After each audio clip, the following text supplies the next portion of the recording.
Hello, my friends. Welcome to the Artist Next Level podcast. I am super happy to be here with you. It's going to be a great episode. I have here with me Jesse Dittmar. He's an amazing photographer. You're going to love to hear from him. We're going to talk about NFTs in the photography space. So don't go anywhere. It's going to be a great chat. Resources, inspiring interviews, business practices, and practical advice to take your art career to the next level. Join Sergio Gomez in today's Artist Next Level and get ready to take control of your career.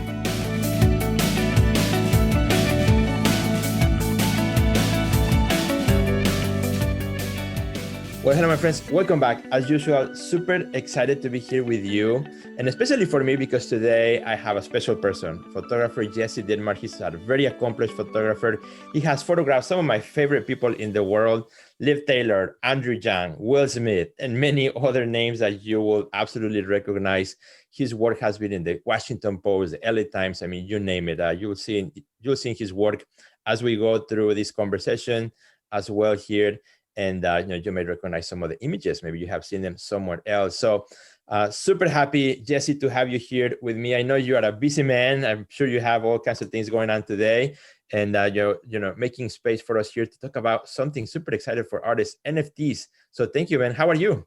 I'm great, Sergio. Thanks for having me. Really appreciate it. Absolutely. Well, you are based in New York, correct? Yeah, I'm in Brooklyn, here in Brooklyn. Excellent. And what is a typical day of a photographer like you looks like? Every day is different. That's what I love about this job. Yesterday I had a photo shoot. So my day was getting in early, going into a studio, setting up and working on light and having a great photo shoot day. And then today is a post-production day. I'm talking to you. I'm in my office. It's a little lower key, but you just never know what's going to happen. My schedule fills up so last minute. The photo shoot from yesterday came in 24 hours beforehand. So it can be really crazy. Every day is really a different day, and it's just about being prepared. And I never know who I'm going to meet, never know who I'm going to photograph. It's so fun. And especially for you who have photographed a lot of the A-list people in the world, some of the most recognized, people around the world too. So it must be quite a bit stressful as well, I assume, when you're going to meet people and make sure everything's going to work, make sure all the technology works, right? Like for me, make sure that this podcast is being recorded, this video, I click the right button, right? So tell me a little bit, I know we're going to talk about NFTs and all that, but, because of this conversation and your vast experience in this genre of photography and working with amazing people, tell me maybe who's one or two people that really you have enjoyed photographing. I know you have enjoyed many people, but maybe a couple of people that give you like some really good memories. So that was really fun. Maybe even the after shoot was more fun than the actual shoot. I love people and I love meeting people. So I really revel in any chance I get to photograph and take a portrait of someone. It's such an intimate experience. I've got this person kind of trapped in front of me, 5 feet in front of me, and there's no way for them to go. And I can really have a conversation and create a piece of art in a way that you don't really get to do with someone, even if you see them on the regular. So it's such a privilege to have someone in these scenarios and be able to be so close to them and so intimate with them. So honestly, I kind of, it's a little bit of a cop-out of an answer, but every single time I take a picture, I enjoy it because I'm meeting someone new, I'm learning something new, and I'm getting this experience that's super, super unique. But I mean, when you meet your heroes, that's kind of exciting, photographing Mike Myers or John Oliver or even Tom Hanks, like these people that Sting, these people that Tom Brady, that you've had a relationship with organically, one-sided relationship for so long. When you get to meet them and get to have that intimate experience with them, that's definitely super special. That's awesome. I know that's like asking an artist, what's your favorite painting, right? Yeah, similar. Yeah, for sure. Everyone is a own thing, and it's different. But I still wanted to throw out that question because it was kind of fun as a way to get started. Yeah, totally. Acquainted with you. And it is true, a lot of times we see these people that we look at the magazines, we look on, behind the screen, they look so detached, so far away from us. But when you have a chance to, an opportunity to talk to somebody like that, you realize we are all people at the end of the day, right? We all struggles, we all have, happy times and difficult times. And sometimes because we see people behind the screens, we think like everything is rosy and beautiful, but, we all go through life in different circumstances, but we all go through life experiences. And I think for you having an opportunity to kind of get close to people who we see in the spotlight and see them behind the scenes, I think it's something special. It's so special. Mm-hmm. Super. Well, Jesse, let's talk a little bit about your career as a photographer too, and what led you into NFT. So first, maybe give us a quick introduction on really fast forward. How did you get interested in photography? The work that you're doing right now, before we start talking about NFTs and technology and everything else. Yeah, I've been focused since a teenager on this medium. I remember sitting on the floor of Barnes and Noble and just spewing out all of the books, all of the photography books, and just being totally enamored with the craft and the people. And just, I had a lot of questions of how and why this happens at the age of 16. And I've kind of spent my entire life trying to figure that out. And that's where I'm here now, having figured it out and now doing it on a regular basis. So I've been really lucky that I've had such a focused drive to do this. But, after falling in love with the medium as a kid, I went to school to study photography, and I interned with photographers, and then I assisted famous photographers. I worked with Annie Leibovitz and Martin Scholler and all these, the best photographers at what I do, and learned from them.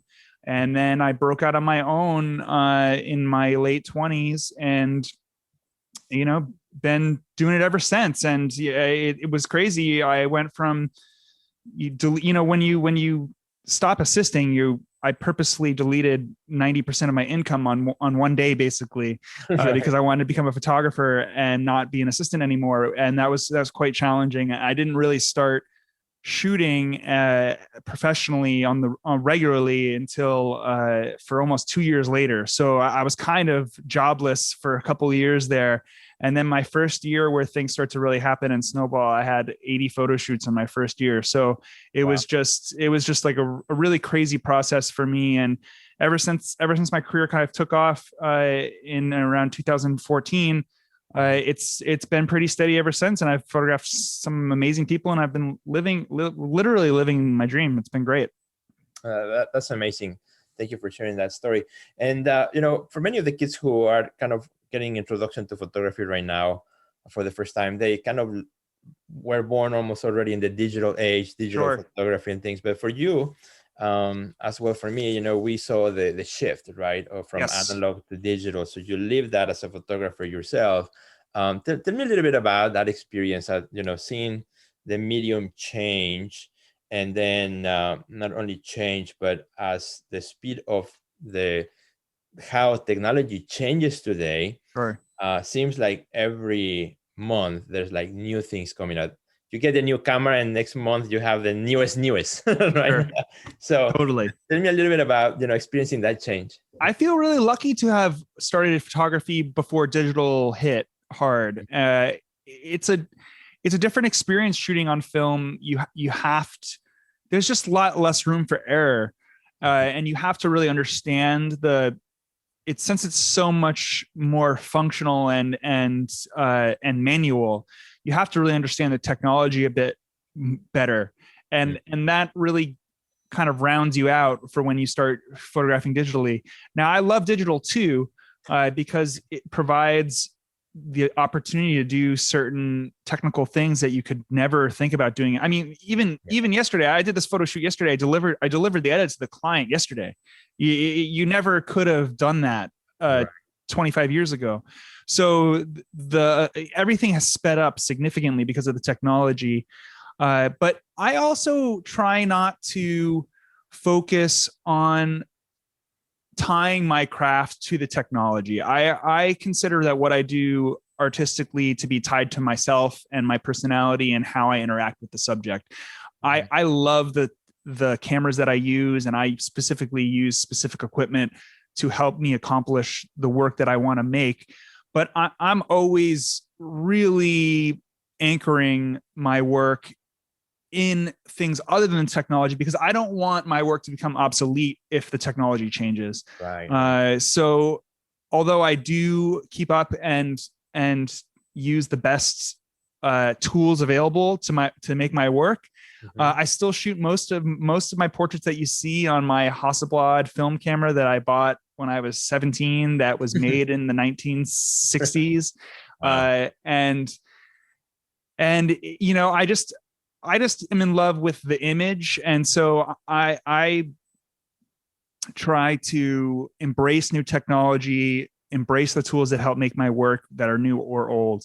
And I don't focus too hard on what's coming out tomorrow, which is a little bit antithetical to us talking about the NFTs, because that is a technology in a space that is very much of the future.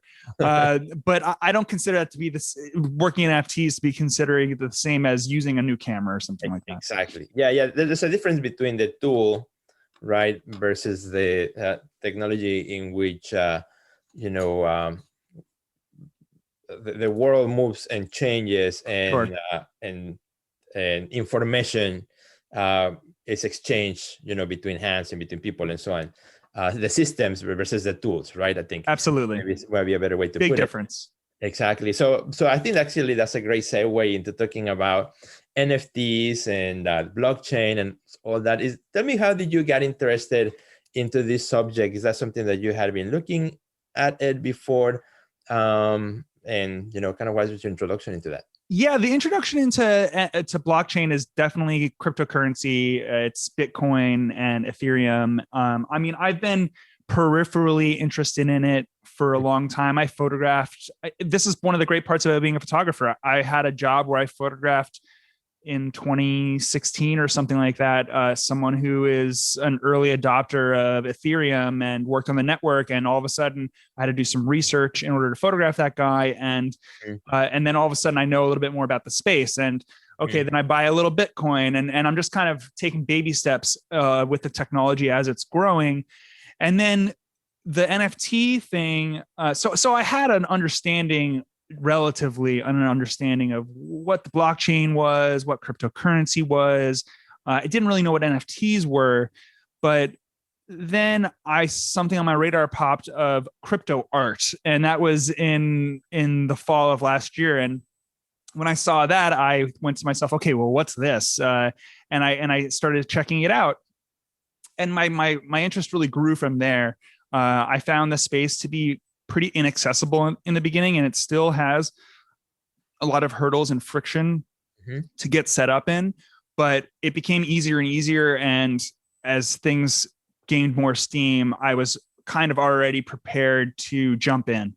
And that's where we are today. Right. Awesome. So let's start maybe the conversation here a little bit too, for our friends who may be watching this, like, well, I've heard about NFTs, but what exactly is that all about? Sure. Right. I know there's all kinds of conversations in Clubhouse, for example, about 5 or 6 going every second on NFTs and NFTs sure. for artists, and should we call artists NFTs? All this kind of really fun dynamics as artists continue to evolve into this medium, into this system and space, right? Currency. But let's talk a little bit about, if you had, this is a question I would like to ask you specifically. If you had a 12-year-old kid coming into your studio sure. and ask you, hey, Jesse, what's an NFT? How would you downsize, explain it in a way that everybody would understand it? Well, the first thing I would say is you tell me, because you probably know better than I do what an NFT is, as being a 12-year-old, because this is the technology of the future. When I speak to young people, they just have such a different perspective of this. So it's more like, how would I explain it to my mom is the better question. And so NFT stands for non-fungible token. It's a asset on the blockchain. If you don't understand what the blockchain is, the blockchain, most simply described, is a public ledger that a ton of computers keep all at the same time. A ton of computers that are not associated with each other. They all have this rolling ledger that if you if you do something, if you send someone cryptocurrency, or if you send someone a non-fungible token, then it is recorded on that public ledger. So you have to understand what the blockchain is, which is this public ledger. And then an NFT, really simply explained, is a serial number, a unique serial number tied to a digital object that lives on that public ledger. So it can be tied to anything. It can be tied to a piece of photography. It can be tied to a digital piece of art. It can be tied to even physical objects. It can be tied to property. It can be tied to anything that explains ownership. It's really kind of like a proof of ownership, because the NFT lives on the blockchain. Everyone knows where it has gone, where it was created, where it will go. And if it is residing in your digital wallet, which is a simplified version of, it's a pretty complex version of a wallet, but a thing that you own, if the code lives in your wallet, then you own it and no one else does. The thing about NFTs in this space in general is that you have to wrap your head around the idea that people are treating digital items equally as if they lived in the physical world. They're claiming similar value to items that only live digitally. And that's a hard concept to wrap your head around if you didn't grow up in the digital world. That's why a 12-year-old understands it more, because they've been playing video games and they find things in video games that are objects that they consider very valuable that don't exist in the real world, but they'll pay money for. So it's easier for someone who's younger to understand that, who's grown up in a digital space. It can get pretty heavy. It can get pretty heady. It can get complicated pretty quickly, and it can get pretty academic pretty quickly. But in essence, it's a unique serial number tied to an object. And when you own that serial number, you own that thing. Mm-hmm, absolutely. And that object could be entirely digital.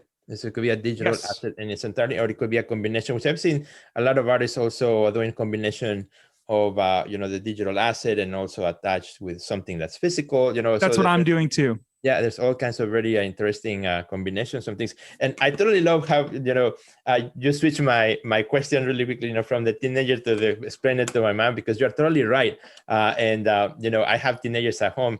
And I remember, the first time I was talking to them about NFTs, like, yeah, of course, it makes perfect sense, Yeah.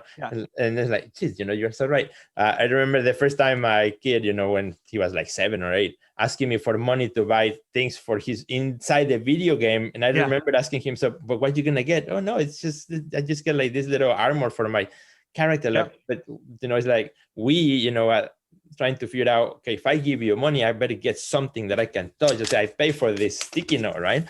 So, but for this new generation, that makes total sense because they have been doing it for a long time. Yeah, exactly. I think generations going forward, my children, your children, there's going to be a very blurry line between the value on a physical object versus a digital object. I think that they're not going to really understand why we don't think that they could be equal or that it makes sense. They'll be like, what are you talking about? Of course this thing is worth something, which I find to be very interesting. Yeah, absolutely. I find it super interesting too, as well. I spend a lot of time on Clubhouse also listening to all kinds of really interesting conversations. And, I think at the beginning, and even still right now, there are many artists who are maybe looking at the NFT thing and say, well, this is just a fad. It's something that just like anything else, just going to kind of come and go. But, I really don't think so. I think this is just the starting of something. And maybe right now, the reason I feel like it's a fad, because a lot of people are talking about it really quickly and jumping in it, sometimes even without knowing what's it all about. And so there's a lot of this noise, but I think over time, the noise will clear up and give way, for the long term. And I think it's a long-term game versus just a quick gain. So maybe tell me a little bit about how you as a photographer, as an artist, are looking at the NFT in your career. And as you said, maybe in combination with, the digital asset and a physical object. I completely agree that it's a long-term game. The underlying technology is what I think we're going to be using as a society to prove ownership of things, including art and my artwork. And that's why I'm interested in it. I think that when someone wants to purchase a print from me, or wants to own a piece of art from me, or any artist, they are going to, if they want the physical object, they also are going to want the NFT that corresponds with it, because it is a what's the word I'm looking for? You can't fake it. You can't rip it off. It is a dedicated proof of ownership, proof of authenticity, Okay. The NFT. And so I think that anything that you will want to get of value in the physical world, you will prefer to have it tied to an NFT in the digital world as well, to have that extra layer of proof of ownership.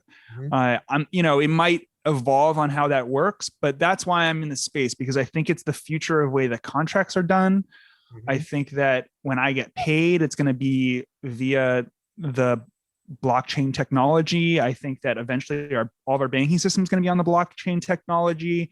And so I'm just in the space now because I think that I really believe that's where the space is going to be. So why not be in it now?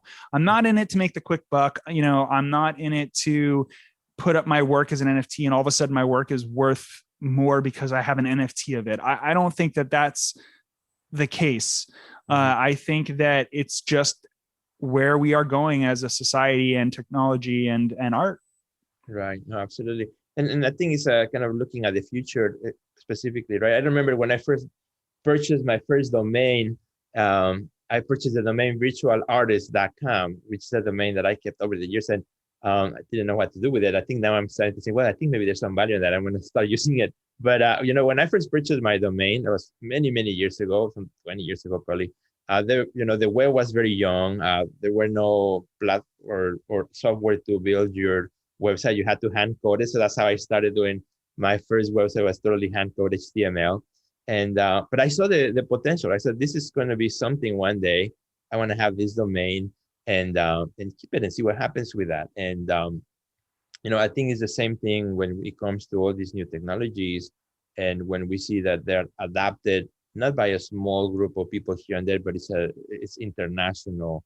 It's part of the blockchain, which is not owned by a person or is in somebody's server, and that's it. Like, when you upload your website, that's in the server. One server, if that server goes down, then your website goes down completely, right? It could be like 4 years worth of work and it's gone. It happened to me. So, but when it is in the blockchain, it's a whole different system. It's a whole different thing that even sometimes kind of hard to wrap around our head how this whole thing works. I've been watching also, been interested in this technology, YouTube videos on how these,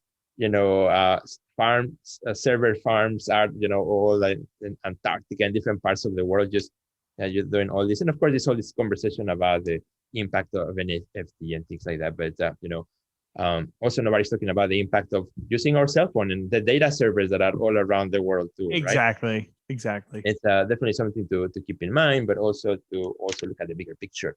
Sure. or the environmental impact of 35 years ago, when magazines were were huge, how much paper we were using. So, I think that the environmental impact is a different discussion, but it's not something that I'm focusing on. Right, exactly. Well, and so as you look at also, your NFTs, tell me a little bit, kind of in a more practical way, where do you have your NFTs listed, and why did you choose that platform? Right now, I have them listed on OpenSea. It's the oldest NFT platform. I found it, the major problem with this space is that if you're listening to this and you don't own any cryptocurrency and you don't have a digital wallet yet, and this is the first or second time you've heard the word blockchain, then getting into the space is a major learning curve. There is not an easy way to do it. There's no, here's my credit card, let me get an NFT. It just doesn't exist yet. Which is the biggest problem in the space at large. If you do have some of those things, if you are someone who has a little bit of cryptocurrency and you have a digital wallet already, then getting into a place like OpenSea is quite easy. So that's what I found. I liked OpenSea because there's these fees involved with making NFTs, and with OpenSea, the fee for the creator is relatively low compared to other platforms. You're able to mint what they call minting, which is creating an NFT for free. and it costs a one-time fee to place it for sale. But there's still so much fees involved no matter where you go. The space is very young. It's not cheap to be a part of it. And it's definitely something that just because you have an NFT doesn't mean that you're going to sell it. So I'm at OpenSea. If you type in my name, my last name, Dittmar, OpenSea, you'll find my NFT collection there.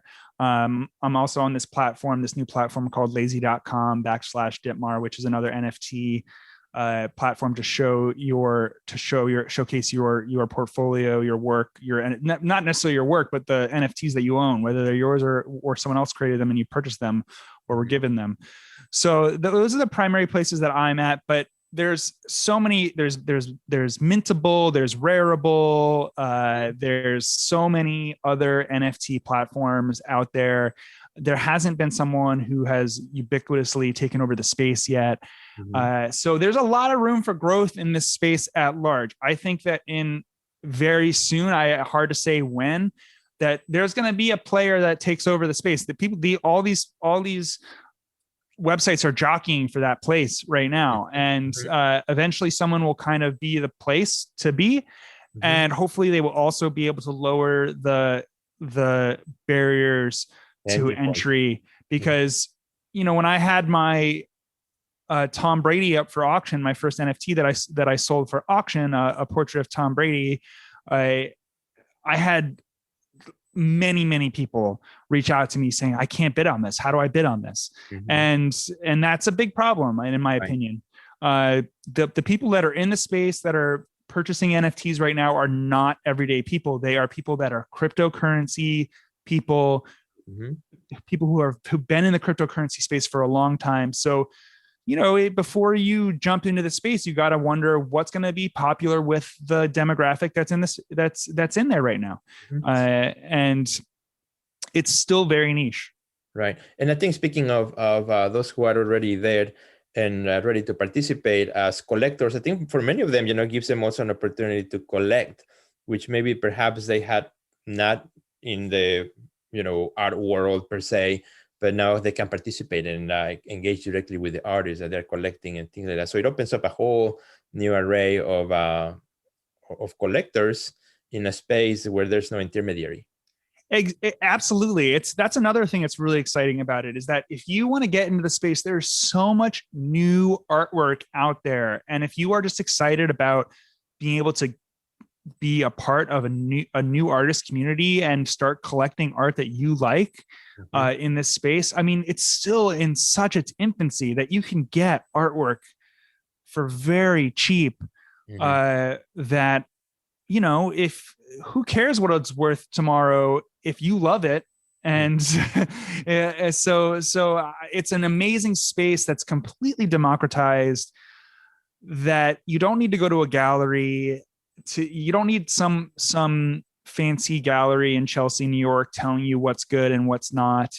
You can go on the internet, you can find stuff that you're into, and you can collect what you like.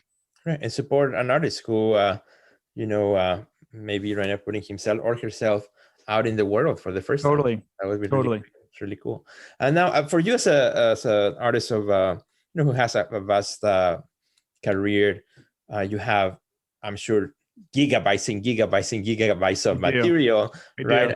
Making selections of what am I going to put as an NFT. Tell me a little bit about that process. How are you figuring out, what things you want to put as an NFT? Are you doing still images? Are you doing animated? Are you doing video? Tell me a little bit about that process for you. I'm definitely trying to think about what best suits the space. So I've been personally working on a lot of moving portraits lately, which are just little vignettes of people kind of moving through the moment. And I found that those really feel great as NFTs. They're digital moments made digitally, not really made for print. And so those are the things that I first thought of when I thought of NFTs. And the space to display them. And that's probably going to be the majority of my NFTs are going to be these moving portraits that will also be corresponding to physical prints of a different image that you can get of the same person is my goal there. But I'm also taking still images and playing around with them. Sometimes adding digital elements to them, adding animation to them. My work is very classic and very simple, and so I want to keep in the tone and tenor of my space, and I don't want to come out with a style that is completely different and novel. I want people who love my work to see my NFTs and recognize my work. So it's a combination of thinking what's going to be best for the space, what's going to be best for the collectors that are in the space, and what's going to be best for my work. Absolutely. I think that's really interesting, and looking forward to see how that continues to change. And I think also to see how the technology will change too, as now, of course we have the phones, we have all these, cameras now, 3D cameras too, where you can wrap around an object and now becomes animated. And, how that technology will also make it easy to maybe one day, you take this 3D thing and now immediately you go to an app and it already put it in an NFT without having all those. That is 100% going to happen. I've already heard of an NFT only social media platform where everything on the platform is automatically made an NFT and you can buy it. You're gonna get there where that is going to be the case. It's hard to imagine exactly what things will look like, but another thing, like to reiterate what I said before, an NFT can be tied to anything. It can be anything. Right. It's not just a piece of artwork by this guy Beeple. You have to try to wrap your head around that. So even things that we haven't even considered can exist as NFTs because you're just stamping that item with a digital serial number, basically. I think that there is a scenario in which you can upload something you've just created directly as an NFT. Absolutely. I'd be surprised if that doesn't happen. Yeah, what makes me really excited, kind of as we start wrapping it up, our conversation for friends here, but what makes me excited too is, for the first time you have something made also for the medium of digital, right? Where before, for a digital artist, and I know many digital artists who started creating digital art before even galleries were accepting digital art as art, but they were already into the process and using it as a medium. But the only way to get it into kind of like the artwork, squeeze it in, was to, have to find a way to print it, make it physical, so that then the gallery system would say, okay, now this is a work of art, right? Yeah. No longer. So you stripped it out of its original idea, because you'll always lose when you pull it out of the digital, and you lose. There's loss of data. There's loss of what it was intentionally going to be, and then the third thing is like, then that becomes then another iteration now when that artwork is photographed, and so there's like all these steps. And I think for the first time, someone who's working digitally in any sort of fashion now has an outlet directly where said, no, this was intentionally made digitally, it must remain digitally, or absolutely in the digital space. Why does it have to be printed in order to be real? And that's what makes me excited. Totally. And anyone who started as a digital artist is just, these are the people that were at the forefront of the movement. It's got to be super exciting for them. And it's exciting for me too, like I said, as part of my moving portraits. Those are things that I've always wondered, what's the best way to display these? How am I going to get these into the hands of collectors that want to collect my work? And now it's here. The technology is here, and that's just super exciting. Excellent. Well, Jesse, you've been so awesome. You have given us a lot of really great things to think about. I'm sure our friends would love to run and visit your website and check out your NFTs and follow you on social. So that's the next question for me. Where can our friends find you on social media and your website, please? Instagram is the best place to follow what I'm up to. I'm posting behind the scenes and new work regularly. It's at Jesse Dittmar. And then my website's same, jessedittmar.com. Those are the best two places to follow me. And if you go on my Instagram, there's a link to my NFT gallery. So that's the best way to see everything we've been talking about. I'm constantly making new work and just trying to continue doing the thing that I love doing. That's awesome, man. Thank you so much for your time. And thank you to all our friends also for sticking around and checking out this conversation. Find the full length conversation in the Artist Next Level podcast. Of course, here for the video is a bit of a shorter version, so more digestible for social media. But if you want to, hear the entire full length, make sure that you subscribe to the Artist Next Level podcast. Check out the conversation there as well. Well, Jesse, thank you so much for joining us. Super excited for you and for all the things that you're doing. Love your stories on Instagram too, the behind the scenes of what you're doing, and that is super awesome, right? What a great way to keep people engaged with the things that we are doing as artists. So thank you for your time. Thanks to everyone who's here, and do us a big favor. Jesse and I will be super stoked, super happy if you do us a favor, if you click on that little share button. I know there's a friend that you can send this to, maybe another photographer that send this to, or just click it and share to your social media. You never know who might be right now in this kind of question of, well, I don't know if this is for me. I don't exactly understand what this is all about. What's this fuss about? Well, I think this episode will bring a lot of light into that conversation. And I'm super happy for that. Thank you, Jesse, for again, educating us in what you are doing as well. And hope you have an amazing day. Thank you, Sergio. This was super fun. Thank you, guys. See you in the next episode. Goodbye.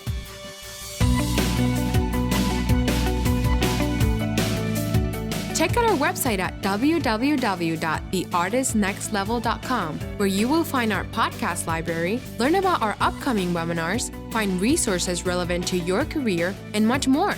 Thanks for listening to today's podcast, and we'll see you at the next level.